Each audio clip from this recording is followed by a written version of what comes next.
So I've had a couple of questions from people asking which is the best martial art for beginners to get into MMA. Now, I wasn't sure if the people asking those questions, because they came via email and they didn't specify, I wasn't sure if people were asking which is the best martial art to have as a solid foundation before transitioning into MMA, or which is the best martial art for beginners who have never done anything to do in order to get into MMA.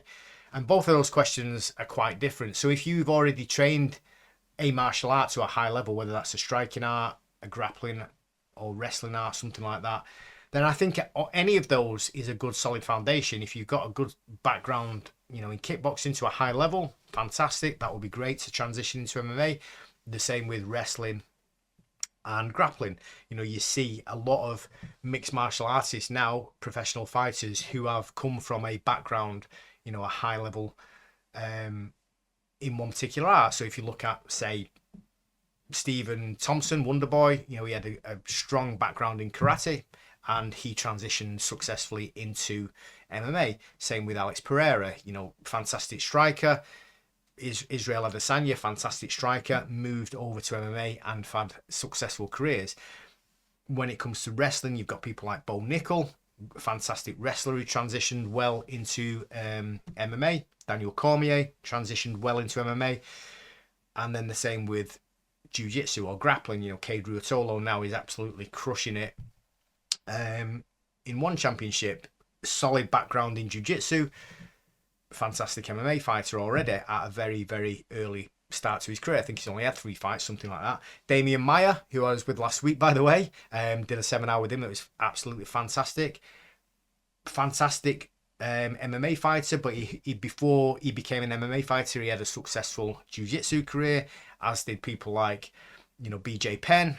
Gunnar Nelson, absolutely fantastic jiu-jitsu player. He also had a background in karate as well, so great striking, and he can also wrestle now as well. Charles Oliveira, fantastic jiu-jitsu player, also a fantastic striker now. I think when you have got to a very, very high level in one particular martial art or range of combat, I wouldn't say it was easy, but it's easier to pick up the other disciplines, because you can kind of park that one, because you're at such a high level with that. You can park that one whilst you focus entirely on different ranges of combat, whether it's wrestling or jiu-jitsu if you're a striker, or wrestling and striking if you're a jiu-jitsu player. You can kind of park your base art. You don't need to be thinking about 3 different things. You can be thinking about maybe 2 different things, or even 1 different thing. But if you're a complete beginner, you've never done anything before, you're going to be looking at trying to learn 3 different disciplines at the same time, and it can be quite tough.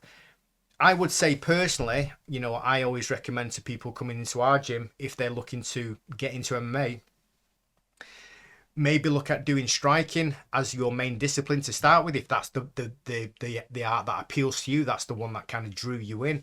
People will enjoy striking more than jiu-jitsu, for example.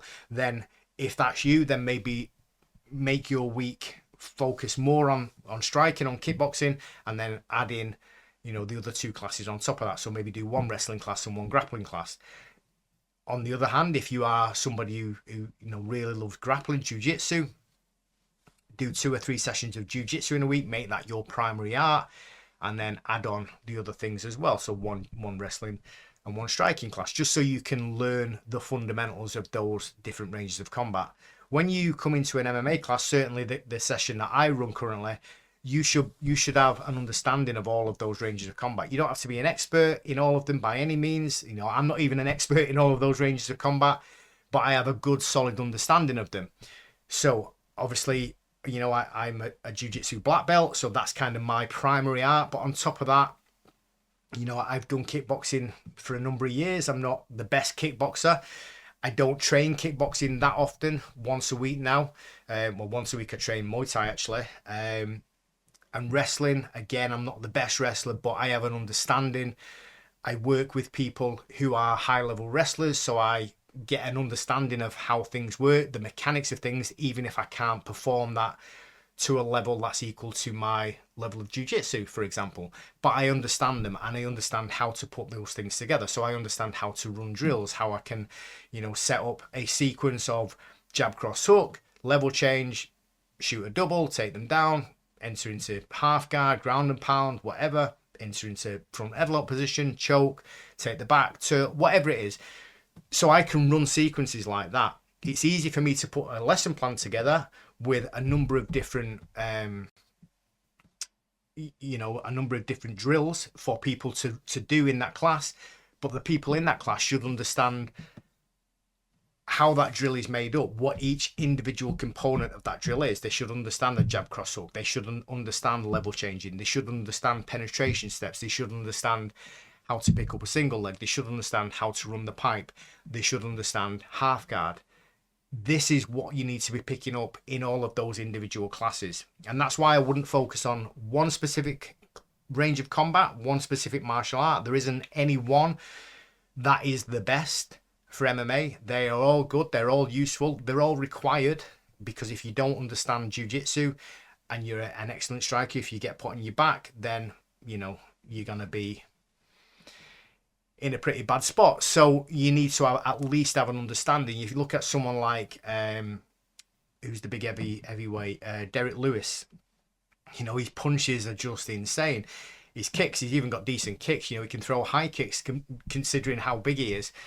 When he's on his back, when he first started fighting, he wasn't very good. He didn't know what to do. Now he's learning how to get underhook, how to get to his knees, how to get back up. He's understanding those things. But when he first started, he didn't really have any of that. He's still not the best on the ground, but he now has an understanding of that. And that's enough, probably, to get him out of danger and get him back on his feet. And that's what everyone should have at least in their arsenal. They should have at least enough to get them out of the range of combat that they're not comfortable in and get into the range of combat that they are comfortable in.